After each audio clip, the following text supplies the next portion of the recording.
সবাই ভাবে সফলতা মানেই জয়, সফলতা মানেই শীর্ষে দাঁড়ানো, সফলতা মানেই আলোয় ডুবে থাকা, তালি আর প্রশংসায় নিজেকে মত্ত রাখা।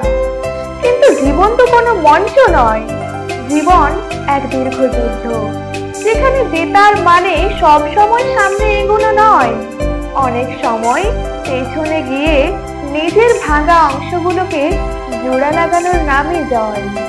হেরে যাওয়া মানে কখনো ব্যর্থতা নয়, হেরে যাওয়া মানে তুমি এখন আগের চেয়ে শক্ত, সচেতন আর সাহসী।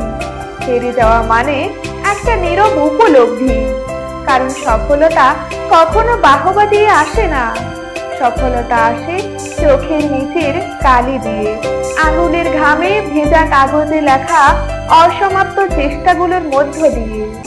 যে মানুষ একবার ভেঙে পড়েছে সে আবার উঠে দাঁড়িয়েছে, তার বুকের ভেতর লুকিয়ে থাকে এক অসমাপ্ত নদী, এক আলোর নদী, যার নাম অভিজ্ঞতা।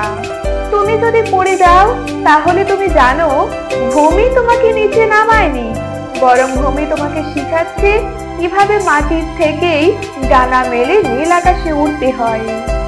তাই যখন কেউ বলে তুমি হেরে গেছো, তখন শুধু তুমি একগাল হাসো আর তাকে বলো, না আমি হারিনি, আমি শিখছি, আমি নিজেকে তৈরি করছি। কারণ জেতা একদিনের আনন্দ, কিন্তু হেরে গিয়েও থেমে না যাওয়া